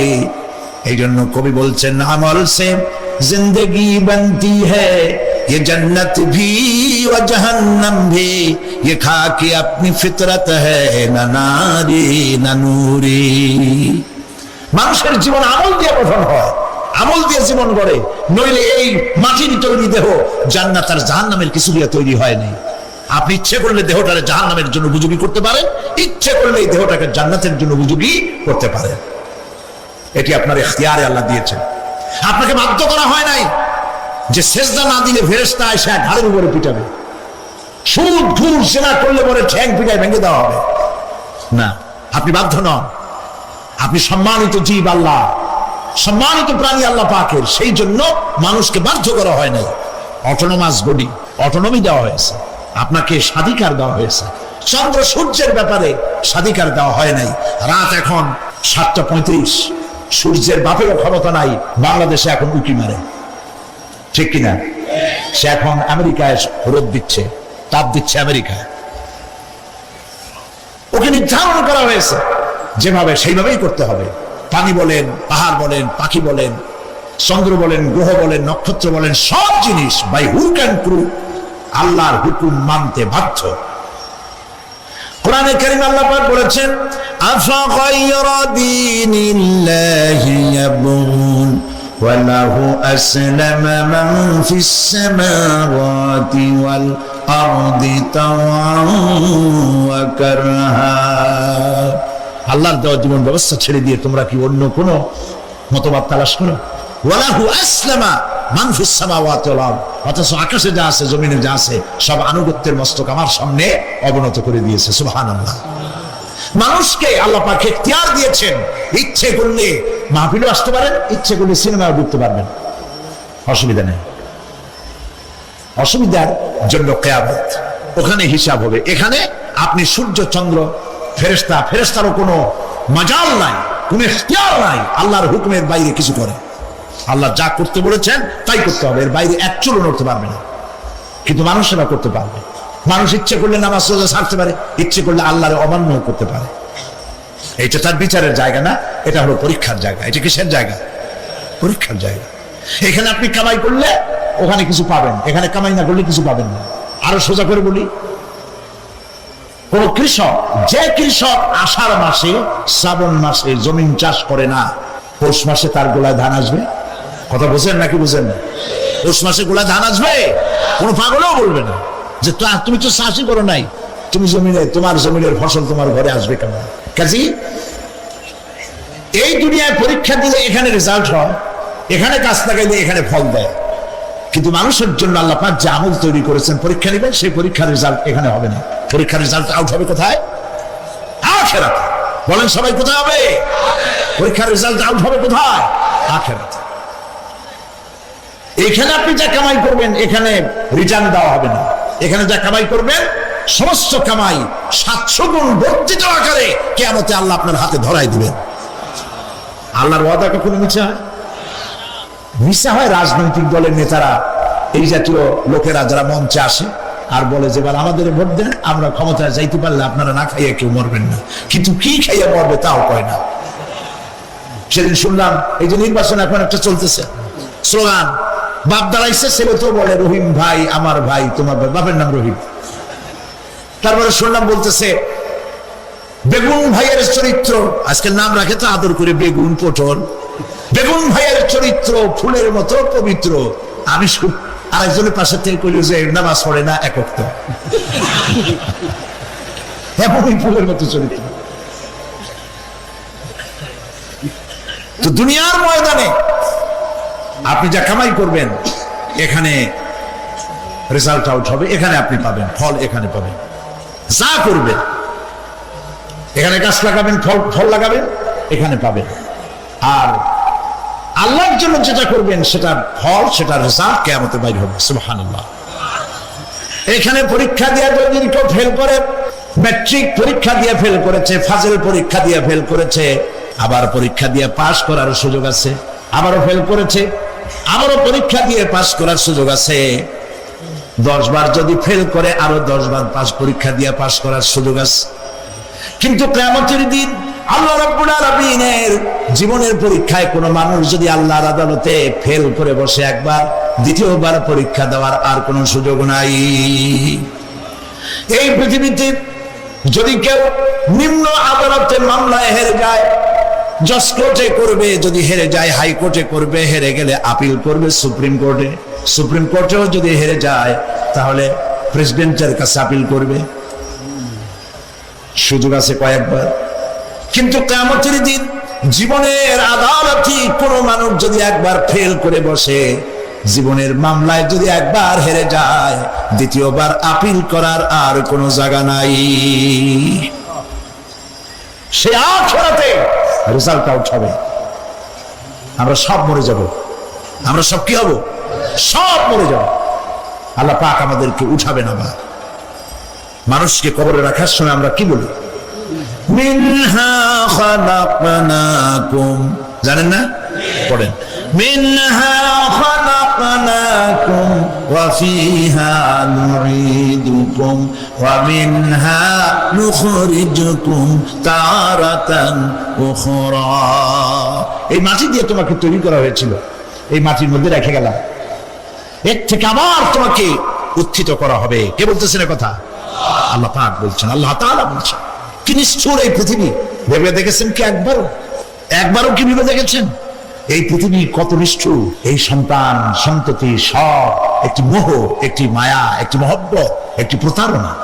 যে বইয়ের জন্য হারাম ইনকাম করেছেন, যে সন্তানদের জন্য হারাম ইনকাম করেছেন, জান দিলেন, রক্ত দিলেন, জীবন দিলেন, সারা রাত কষ্ট করেছেন, দৌড়দৌড়ি করেছেন, যখন মরে গেলেন যে বাচ্চাটা আপনি করে না নিলে কলিজা ঠান্ডা হয় না, সেই বাচ্চা বলবে, মাকে বলবে, মা বাপের লাশ যে রুমে আছে আমার সেখানে নিও না, আমার ভয় করে। ঠিক কিনা? স্ত্রীও আরো 2-1 লোক না হলে লাশের ঘরে থাকতে পারবে না, তারও ভয় করবে। থাকলে বড় জোর মা থাকতে পারে, বাপ থাকতে পারে। যাকে বিবাহ করার পর অনেক সন্তান আছে, মা বাপকে চোখে দেখতে পারে না, বোন কথা মতো মায়ের সাথে কথা বলা বন্ধ করে দেয়। হয়তো কুমিল্লা এরকম নাও থাকতে পারে। বউ তো নালিশ করছে, মায়ের সাথে কথা কয় না, আবার বলে এই বুড়িটা মরে না কেন? নাউযুবিল্লাহ, নাউযুবিল্লাহ। বুড়িটারে মরার কথা বলতেছো তুমি? তোমার ছোট্টবেলায় যখন তোমার টাইফয়েড হয়েছিল, অসুখ করেছিল, গরিব বাবা, বাড়িতে ল্যাপ নাই, খাতা নাই, তোষক নাই, সেই জায়গায় মা তার কাপড় বিছায় দিয়া বুকের উপরে নিজের শরীরের উষ্ণতা দিয়া বাঁচায় রাখার চেষ্টা করেছে, নিজে না খেয়ে খাওয়াইছে। অসুখ আল্লাহ পাকের বিনা অনুমতিতে কথা বলে, সুবহানাল্লাহ বলে। কোথার পীর, কোথার খাজা বাবা হারায় যাবে। ইব্রাহিম আলাইহিস সালামের মতো পয়গম্বর কি মনে করো? আল্লাহর খলিল ইব্রাহিম আলাইহিস সালাম আল্লাহর কি? আল্লাহর খলিল। আল্লাহর খলিল কিয়ামতের দিন বলবেন, আল্লাহ পাক, আয় আল্লাহ তাআলা, আমার বাপের কাছে আমার একটা ওয়াদা ছিল, আমি সুপারিশ করবো তার জন্য, তুমি দয়া করে আমার বাপকে জাহান্নাম থেকে ক্ষমা করো, আমি তার জন্য সুপারিশ করতেছি। আল্লাহ তাআলা বলবেন, ইব্রাহিম, তোমার সুপারিশ মঞ্জুর হলো না। কথা বুঝতেছেন না? বুঝতেছেন না? ইব্রাহিম আলাইহিস সালাম যদি বাপের জন্য সুপারিশ করতে না পারে, ইব্রাহিম আলাইহিস সালাম তিনি যদি তার বাপের জন্য সুপারিশ করে যদি ব্যর্থ হন, আপনার পিসাব কোন কামে লাগবে চিন্তা করেন। নবী করিম সাল্লাল্লাহু আলাইহি ওয়াসাল্লামকে প্রশ্ন করা হয়েছে, হে রাসূল, আপনার আব্বা আম্মার অবস্থা কি হবে? কথা কি শোনেন নাকি? আপনার আব্বা আম্মার অবস্থা কি হবে? নবী করিম সাল্লাল্লাহু আলাইহি ওয়াসাল্লাম বলেছেন, আমি আমার আব্বা আম্মার কোনো উপকারে আসবো না। ইন্না লিল্লাহি ওয়া ইন্না ইলাইহি রাজিউন। তাহলে কোন সাহসে মনে করতেছেন কোন পীর কোন একটা বিদেশ থেকে, দেশের থেকে একটা নাজিল হলো আর ওইটার পিছনে পিছনে দৌড়াবেন, সে আপনারা নাজাত দেবে, তার পায়ে চুমা খাবেন? এই পায়ে হাত দিয়ে কত মুসি করে বাঁধতেন। টাকা ইনকাম করার জন্য মানুষকে ভুল পথে পরিচালিত করছে অনেক পীর, হাসেন এমন? খালি মানুষে টাকা দেয়, জামায় অনেক পকেট, খালি টাকা নেয় সমানে ঢুকাইতে থাকে চতুর্দিক দিয়া। বাইরে বোঝার উপায় নাই, কিন্তু অনেক পীর আছে এমন, ঢাকা শহরে বড় বড় মার্কেটের মালিক, আমি জানি, বড় বড় মার্কেটের মালিক, বিরাট ব্যবসায়ী, জামা পরিষ্কার করে না 2 মাসেও। মানুষকে দেখাবার জন্য গামছাটা নাকের কাছে ধরে ফট ফট করে আওয়াজ করে, মনে হয় যেন কাঁদতেছে। আজ মিশাল প্রচন্ড হাবিজাবি জিকির শিখায়। লা ইলাহা কতক্ষণ, ইল্লাল্লাহ কতক্ষণ, আল্লাহ আল্লাহ কতক্ষণ, কোথায় পাইছো? ইল্লাল্লাহ ইল্লাল্লাহ কিসের জিকির? ইল্লাল্লাহ মানে কি? আল্লাহ ছাড়া, আল্লাহ ছাড়া, আল্লাহ ছাড়া, আল্লাহ ছাড়া কি? কাজী রাসূলুল্লাহ যা করেন এগুলি বেদাত। এই সব পীরের পাশে যাবেন না, মনে থাকবে।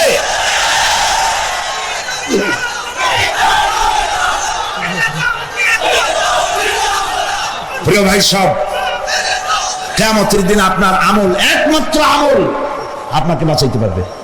এই কোরআন শরীফে আল্লাহ পাক বলেছেন, ইয়া আইয়ুহাল্লাযীনা আমানু আবতাগু ইলাইহিল ওয়াসিলা, হে বিশ্বাসীরা ওসিলা ধরো। ধুরন্ধর এক শ্রেণীর লোকেরা এর অর্থ করেছে পীর ধরো। দুনিয়ার কোন তাফসীর, যত মুফাসসির পৃথিবীতে জন্মগ্রহণ করেছেন, কোন মুফাসসির এটা বলেন নাই আবতাগু ইলাইহিল ওসিলার মানে হলো পীর ধরো। বরং সমস্ত তাফসীর মুহাক্কিকিন বলেছেন আবতাগু ইলাইহিল ওসিলা আই আমলে সালেহ, নেক আমলের ওসিলা ধরো। সুবহানাল্লাহ, নেক আমলের ওসিলা ধরো। প্রিয় ভাই সব, ধান্দাবাজি ছাড়তে হবে। কিয়ামতের দিন মানুষ একেবারে অসহায় হয়ে যাবে, কেউ সাহায্য করবে না। সেই দিন প্রশ্নপত্র সামনে আসবে, আমলনামাগুলি বেঈমানের পিছন দিক থেকে বাম হাতে আসবে, আর ইমানদারের সামনে থেকে ডান হাতে আসবে। আমলনামা হাতে পাওয়ার সঙ্গে সঙ্গে বেঈমান বুঝে ফেলবে তার জায়গা কোথায়। কলিজা তখন গলার কাছে। আল্লাহ রাব্বুল আলামিন কোরআন শরীফের ভিতরে বলেছেন, লাশ-শামসু ইয়ামবাগি লাহা আন তুদরিকাল কামারা ওয়ালাল লাইলু সাবিকুন নাহার ওয়া কুল্লুন ফি ফালাকি ইয়াসবাহুন। প্রবল জ্ঞানী হইবে যাহারা, আপন মনেতে বুঝিবে তাহারা, রাত্রি পারে না আগে যাইবার, দিনের স্থান করি অধিকার। চন্দ্র বাদে না সূর্যের গায়েতে, সূর্য পারে না চন্দ্রকে ধরিতে, যার যে স্থান বহাল রাখিয়া ভ্রমণ করিছে খোদাকে ডরিয়া। একটি নির্ধারিত সময় সীমা পর্যন্ত আপন আপন কক্ষপথে সব দৌড়াদৌড়ি করবে, কারো সাথে অ্যাক্সিডেন্ট হবে না কারো। ওয়াকুল্লুন ফি ফালাকি ইয়াসবাহুন, যা আছে মহাশূন্যে সব ঘুরতেছে। কে বলে? বলেন সবাই, কে বলছে? কোন সূরা? সূরা ইয়াসিন। আবার শুনুন, আল্লাহ পাক ফয়সালা দিচ্ছেন, ঘোরে কেডা? শুধু সূর্য ঘোরে না, শুধু চন্দ্র ঘোরে না, আল্লাহ মহাশূন্যে যা রেখেছেন সব ঘুরতেছে, সবই সন্তরণশীল, সব গতিশীল। সুতরাং ফয়সালা তো আল্লাহর কাছ থেকে নিতে হবে। পৃথিবী সৃষ্টি করেছেন, মানব গোষ্ঠী সৃষ্টি করেছেন এবং মানুষের প্রয়োজন মিটিয়েছেন। এই মানুষগুলিকে কে সৃষ্টি করেছে? মানুষ সৃষ্টির ব্যাপারেও দার্শনিকরা মানুষদেরকে বিভ্রান্ত করে। যা কলেজে বিশ্ববিদ্যালয়ে পড়ানো হয়, এই কোরআন শরীফ বিশ্ববিদ্যালয়ে পড়ানো হয়? হ্যাঁ হয়। কয়েকটা আয়াত, কয়েকটা সূরা পরীক্ষায় পাস করার জন্য একটু একটু অপশনাল রেখে দেওয়া হয়েছে। বর্তমান যে শিক্ষা কমিশন, শামসুল হক শিক্ষা কমিশন রিপোর্ট মন্ত্রী পরিষদে অনুমোদন করেছে বর্তমান সরকার। এই শিক্ষানীতিতে বলা হয়েছে ক্লাস 1 থেকে নিয়ে ক্লাস 5 পর্যন্ত ধর্মীয় শিক্ষা দিতে দেওয়া হবে না। তাহলে ক্লাস 5 পর্যন্ত যদি ধর্মীয় শিক্ষা না থাকে, তাহলে ক্লাস 6-7-এ ওঠার পর আলিফ জাওরা বাজাবর বা আনাকুম জানাকুম ছেলেরা পড়বে? মেয়েরা পড়বে? আসল উদ্দেশ্য হলো ইসলাম থেকে জাতিকে দূরে সরাবার জন্য ষড়যন্ত্র। এই সরকারের প্রণীত শিক্ষানীতি আমরা মানি না। আপনারা মানেন? যেই মাদ্রাসা মানুষের চরিত্র সৃষ্টি করে, বর্তমান সরকার সেই মাদ্রাসাগুলি একটা একটা করে ধ্বংস করার পরিকল্পনা গ্রহণ করেছে। সুতরাং আসল শিক্ষা হলো কোরআনের কাছে। আসল শিক্ষা কোথায়? কোরআনের কাছে। কোরআন যদি শিখানো হতো, কোরআন যদি শিখানো হতো কলেজে বিশ্ববিদ্যালয়, তাহলে গতকাল চট্টগ্রাম বিশ্ববিদ্যালয় থেকে যেসব ছেলেরা বিশ্ববিদ্যালয় কর্তৃপক্ষ কর্তৃক বরাদ্দকৃত, হাইজ্যাক করা নয়, বরাদ্দকৃত 4খানা বাস দিয়ে কোরআন শুনতে আসতে চেয়েছিল, বর্তমান সরকারের তথাকথিত সোনার ছেলেরা আসতে দিল না। কোরআন যদি তারা পড়তো তাহলে কোরআন শরীফ শুনতে তারাও আসতো। কপাল পড়া। জোরে বলেন কি? আরো জোরে বলেন কি? কপাল পড়া। সব ভালো লাগে, কোরআন ভালো লাগে না। এদেরকে শিখানো হয়েছে, আরে তোমরা তো মানুষ না। বলে আমরা কি? তো তোমাদের ডারউইন বাবাজি বলে নাই, শোনো নাই? কি পড়ো টড়ো তোমরা, বুদ্ধি শুদ্ধি রাখো না। ডারউইন বলেছে, থিওরি অফ ইভলিউশনের মধ্যে বলেছেন মানুষ মানুষ না। বলে কি? মানুষ হলো বান্দর। কপাল পোড়া। কি কপালে লেখা থাকে? কাজে কামে প্রকাশ হয়ে যায়। ডারউইন বলল মানুষ মানুষ না।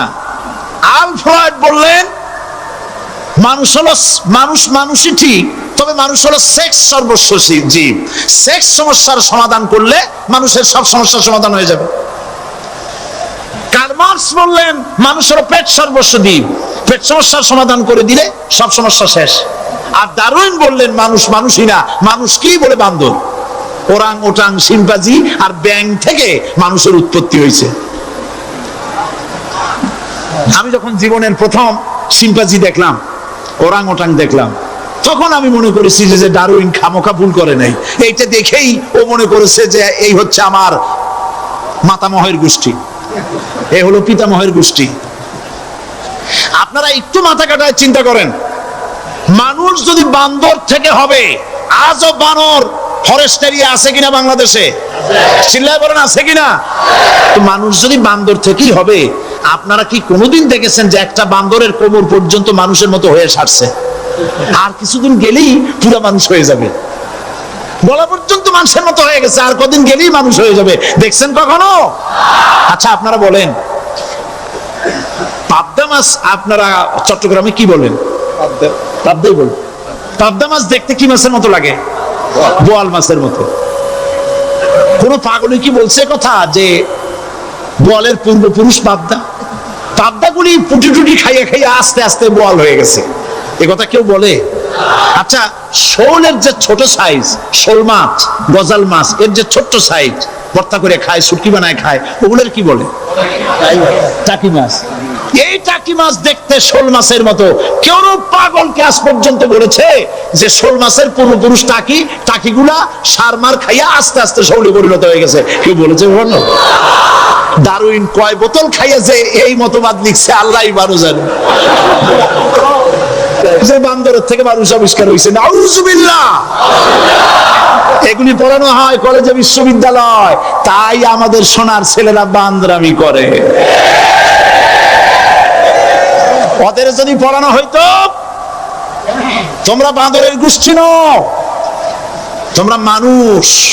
মর্যাদা কার বেশি, বান্দরের না মানুষের? এই পৃথিবীর প্রথম মানুষকে আদম আলাইহিস সালাম। আদম হইছেন কি দিয়ে? মাটি দিয়ে। আল্লাহ রাব্বুল আলামিন যিনি মানুষ সৃষ্টি করেছেন, তিনি কোরআন শরীফের ভিতরে বলে দিয়েছেন, আমি প্রথমেই বলেছি, আপনারা লক্ষ্য করুন, এই কোরআন তাবিজের কিতাব নয়, এই কোরআন তদবিরের কিতাব নয়, ঝাড়ফুঁকের কিতাব নয়। কোরআন হলো পৃথিবীর মানুষের জন্য কোড অফ লাইফ, পূর্ণাঙ্গ জীবন বিধান। সবকিছু আল্লাহ পাক কোরআনের ভিতরে বলে দিয়েছেন, কোন জিনিস বাদ দেন নাই।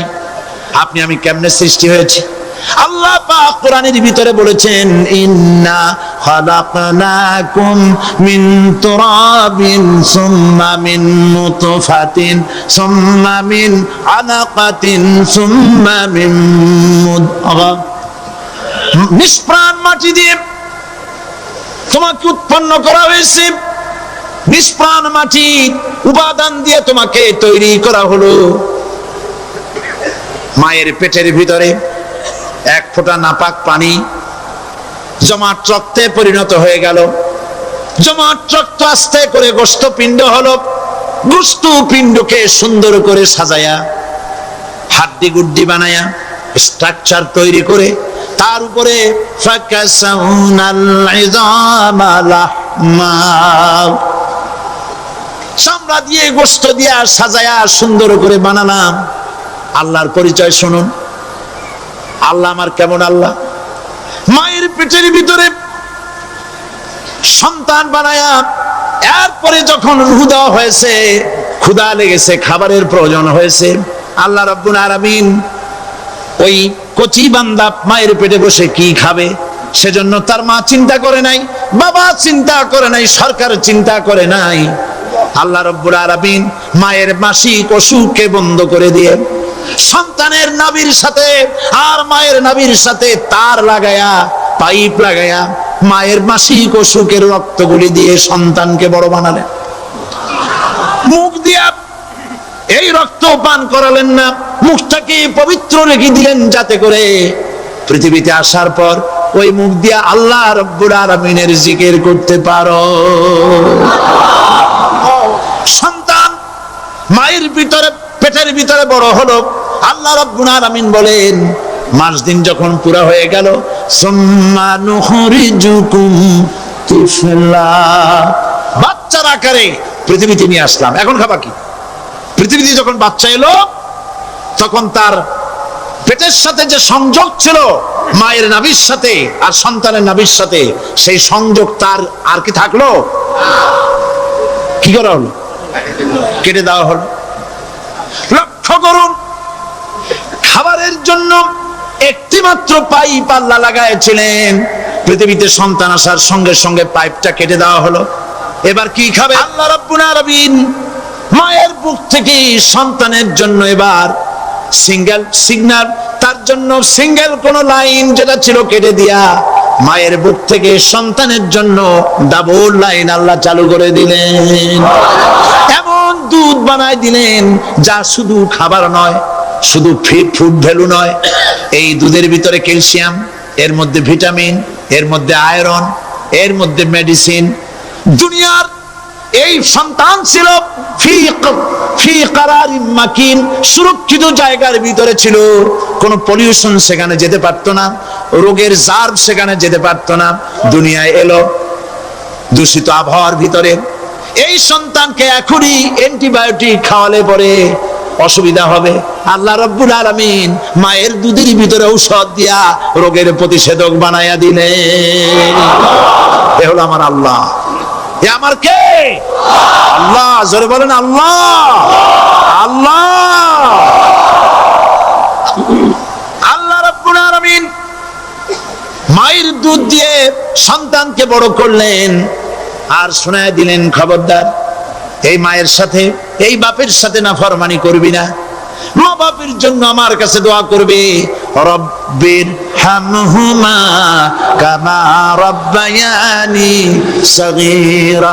সবাই পড়েন আমার সাথে, রব্বির হামহুমা কামা রাব্বায়ানি সগীরা।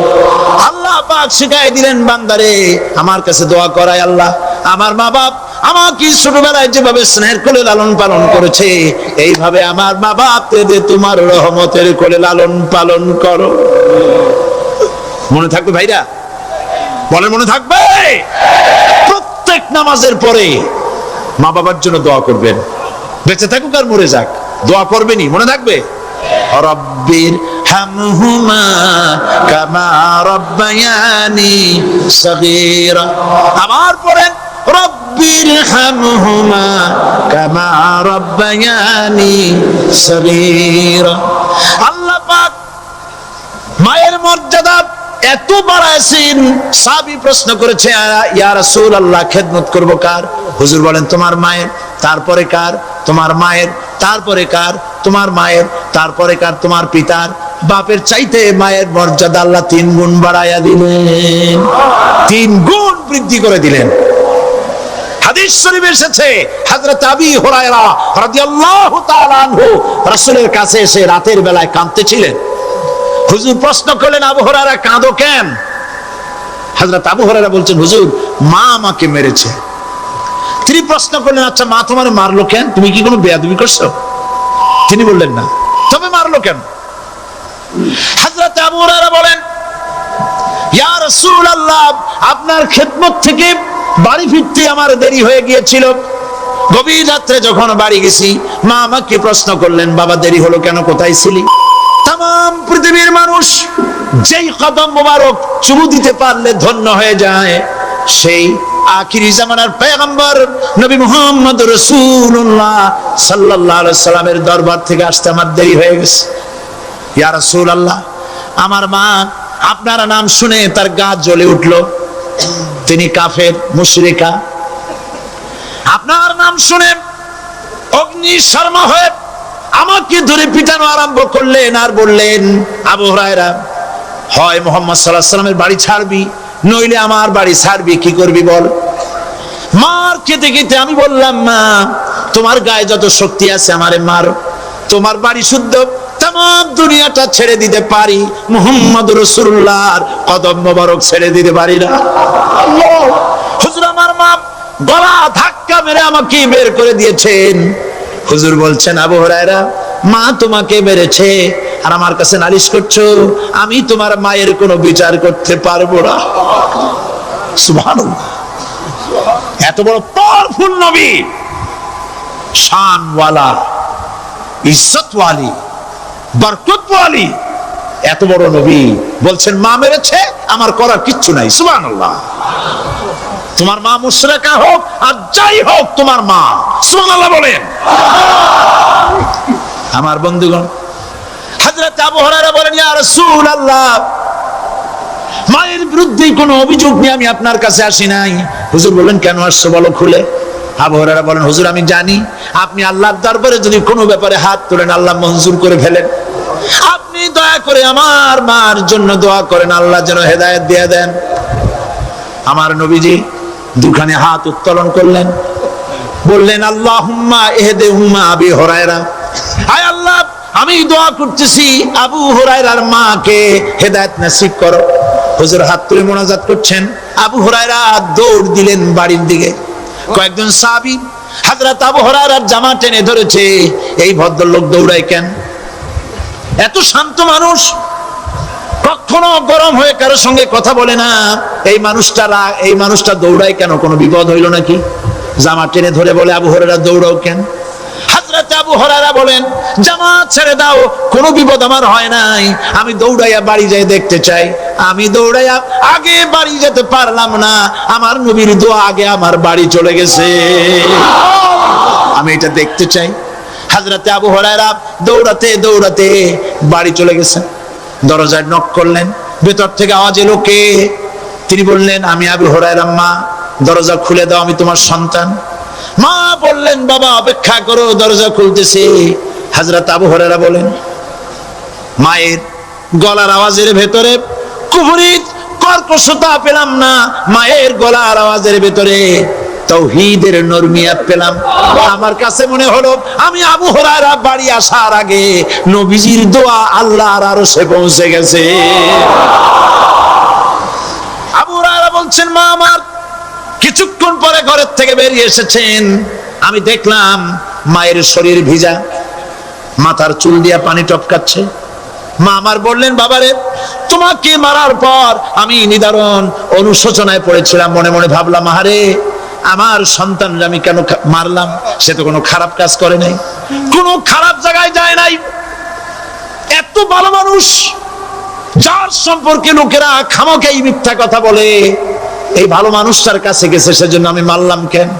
বাবা গো, আমি আমার ভুল বুঝতে পেরেছি, জীবনের ভুলও ধরা পড়েছে, আমাকে জলদি করে নিয়ে চলো বিশ্ব নবীর দরবারে।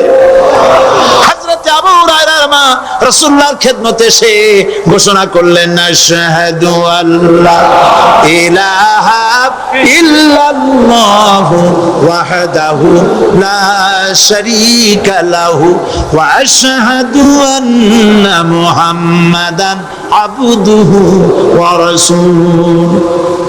আমার ভাইরা, আল্লাহ রাব্বুল আলামিন মানুষ সৃষ্টি করে পৃথিবীতে পাঠিয়ে দিলেন, খাবারের ইন্তজাম করলেন, এগুলি সব আল্লাহর পরিচয়। আল্লাহরে চেনার জন্য বড় বড় কিতাব ঘাটা লাগে না, কিসমতে যদি থাকে দুই একটা দৃষ্টান্ত যথেষ্ট হয়ে যায়। সুবহানাল্লাহ, সুবহানাল্লাহ, দুই একটা দৃষ্টান্ত যথেষ্ট।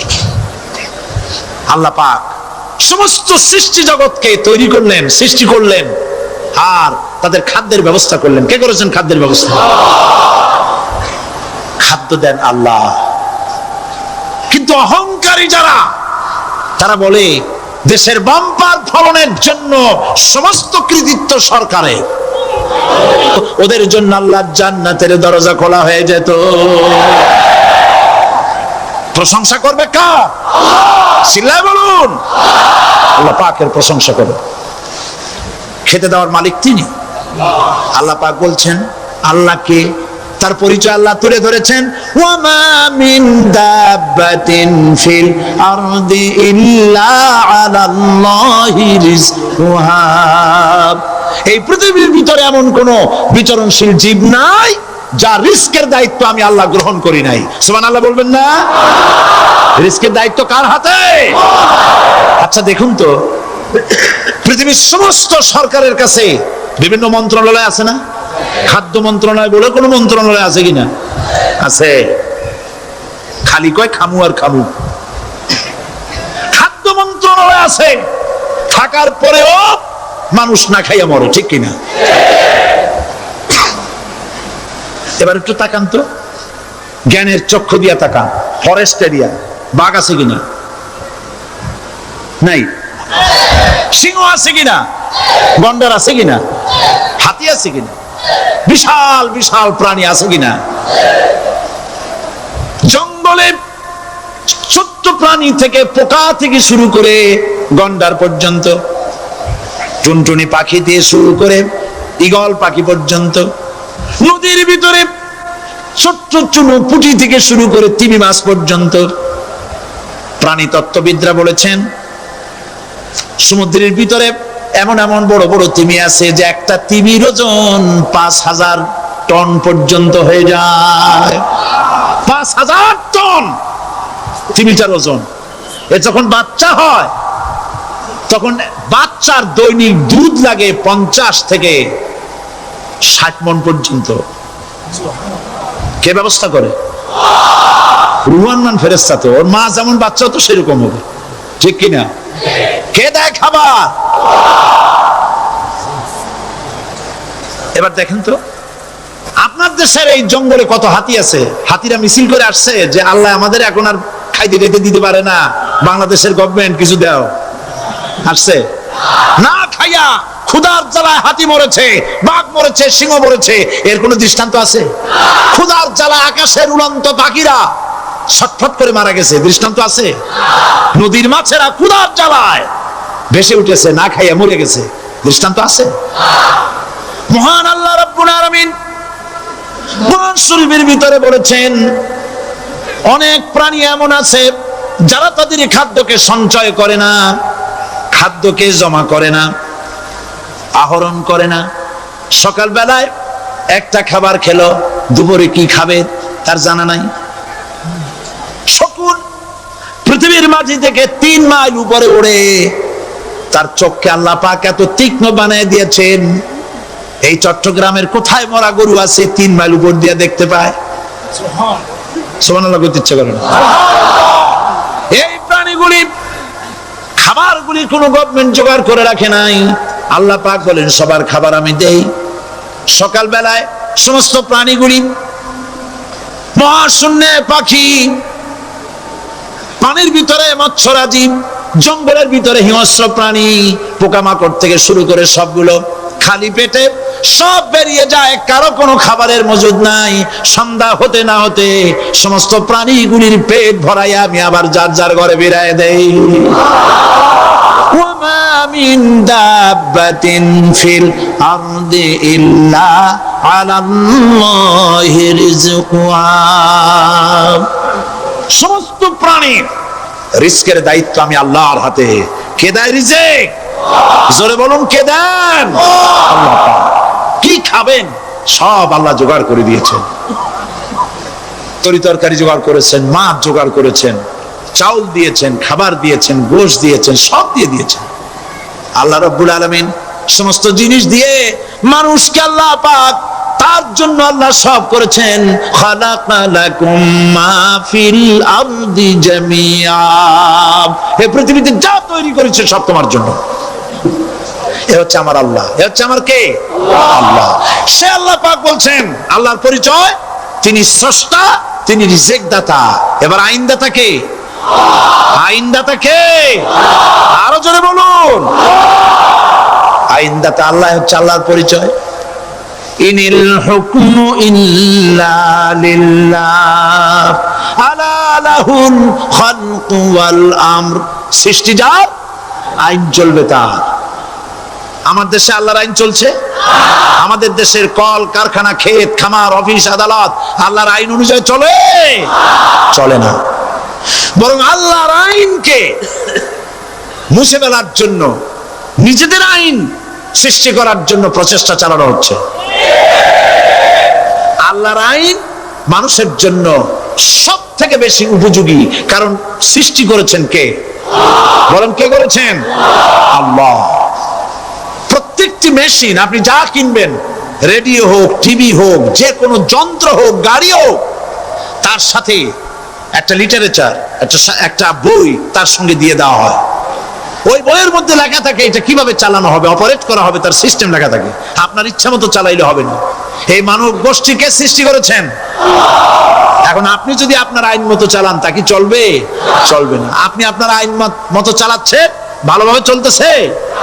চলতেছে না। স্বরাষ্ট্রমন্ত্রী বলতেছেন সন্ত্রাসীদেরকে মাটির তলা থেকে খুঁজে বের করা হবে, কিন্তু নাকের উপর দিয়ে ব্রিফকেস চুরি হয়ে যায়, উনি তা ধরতে পারেন না। এই হলো আইন। অনাবরত খুন হচ্ছে, অনাবরত সন্ত্রাসী তৎপরতা চলছে। আর ওনারা বলছেন আগের থেকে এগুলি চলে আসছে, একজনের খুনের বিচার না হইলে এরকম খুন তো হইতেই থাকবে। তাহলে খুনকে, হত্যাকে, সন্ত্রাসকে সরকার জাস্টিফাইড করছেন। নাউজুবিল্লাহ মিন যালিক। এই জন্য আইন হতে হবে আল্লাহর। আইন হতে হবে কার? চিল্লায় বলেন, আল্লাহ পাকের আইন হতে হবে। আমি একদিন পার্লামেন্টে বলেছিলাম, আমার দেশের নেতা নেত্রীরা বারবার হজ করতে যান, উমরা করতে যান, সেখান থেকে আসার সময় কি আনেন? আতর, পাথর, সুরমা আর খুরমা, এই কিছু নিয়ে আসলেন। কিন্তু আমি বলেছি, আপনারা কি কিছু চোখে দেখেন না? পার্লামেন্টে এইভাবে বক্তৃতা করেছে, কিছু চোখে দেখেন না? আমি প্রশ্ন করে আমি আবার জবাব দিচ্ছি, আপনারা যারা হজ করতে যান, উমরা করতে যান, হজের কথাই ধরি, এই হজ করতে যখন যান তখন মুজদালিফায় একটা রাত কাটাইতে হয়। সেটা কোন দিন? ইয়ৌমে আরাফার পরের দিন।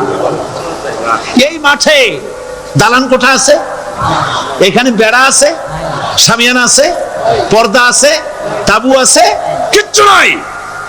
লক্ষ লক্ষ নারী আর পুরুষ পাশাপাশি শুয়ে থাকে, তাও সুবহানাল্লাহ কইতে ইচ্ছে করে না। সারা রাত জনে জনে পুলিশ পাহারাদার নাই।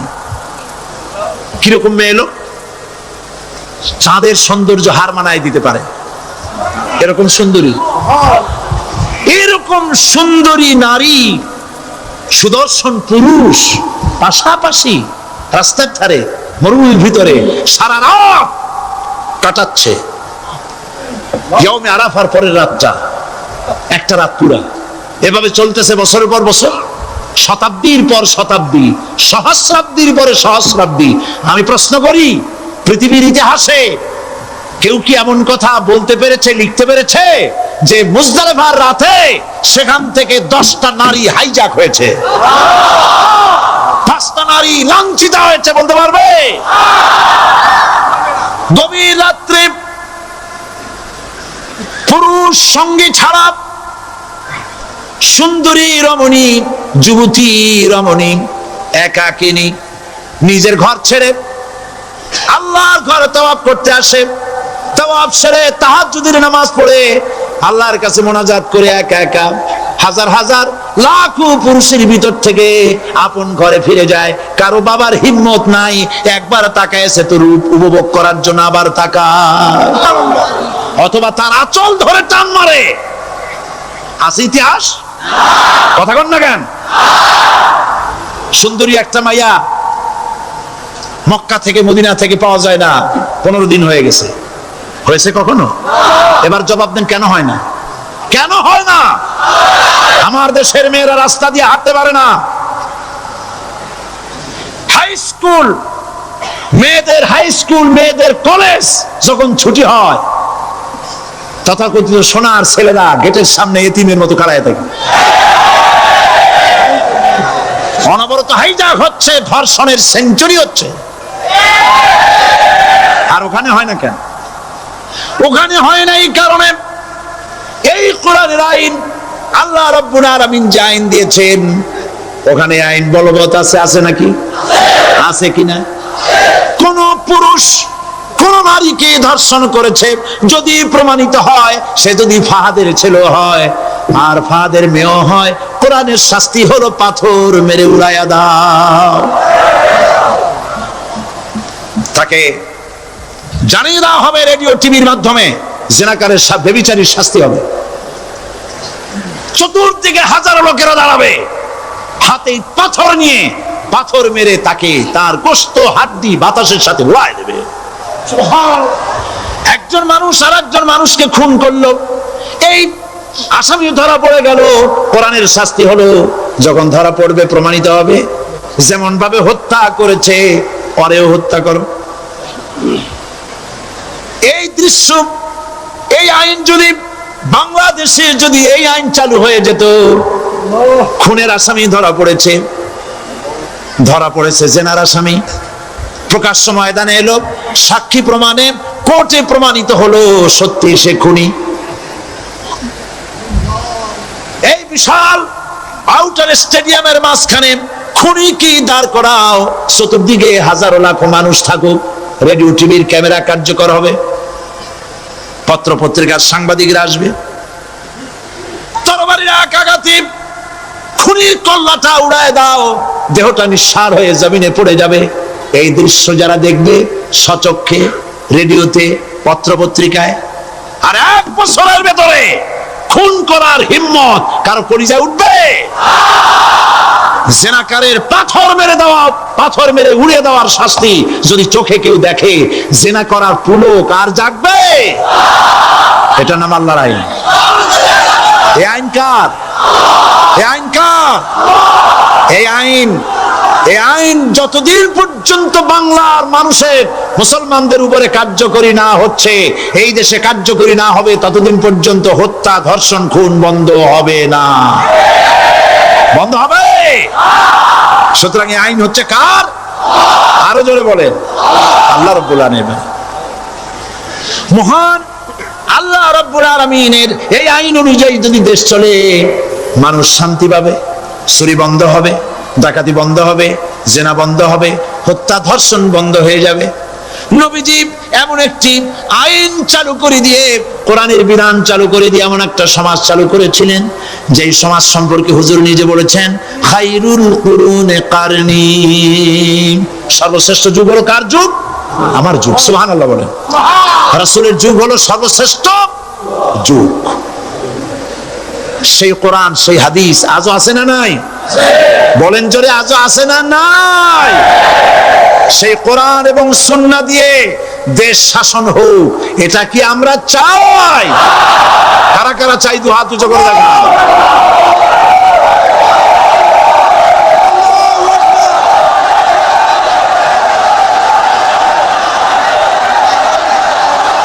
আরে ভাই, আপনারা দাঁড়ায় গেলেন কেন? বসেন বসেন। আমি তো একটা স্লোগান দিতে বললাম, হাত দেখতে চাইছি আমি, মাথা দেখতে চাই নাই। এই সুযোগে কোমরটা সোজা করে নিলেন। আচ্ছা বসেন, আর মহব্বতের সাথে জিকির করেন, লা ইলাহা ইল্লাল্লাহ।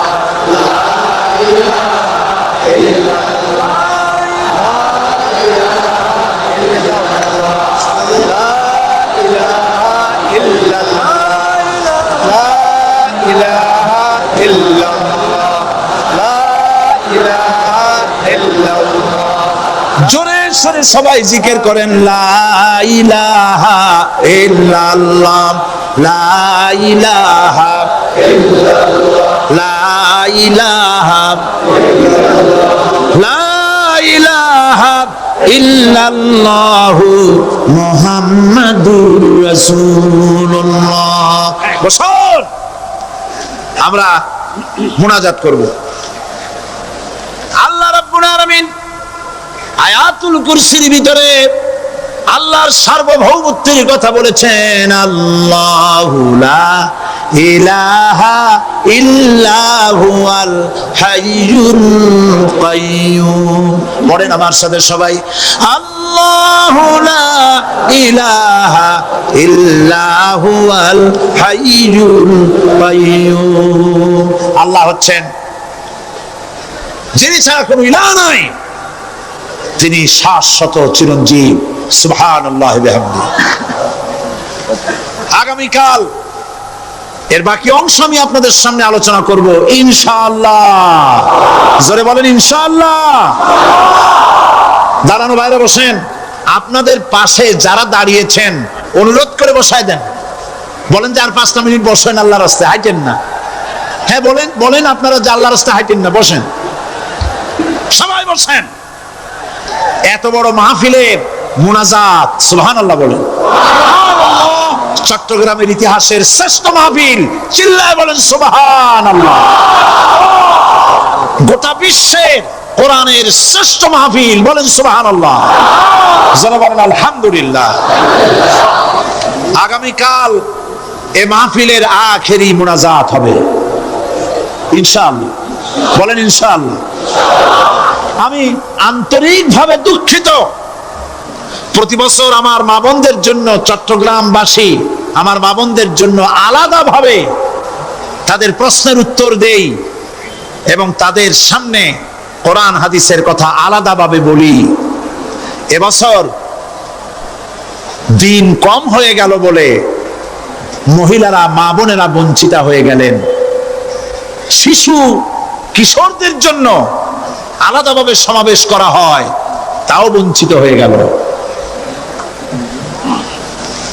এই বিশাল তাফসীরুল কোরআন মাহফিলের বরকত থেকে চিটাগংবাসীকে যারা বঞ্চিত করলো, আল্লাহ তাদের হেদায়েত নসিব করে দিয়ে।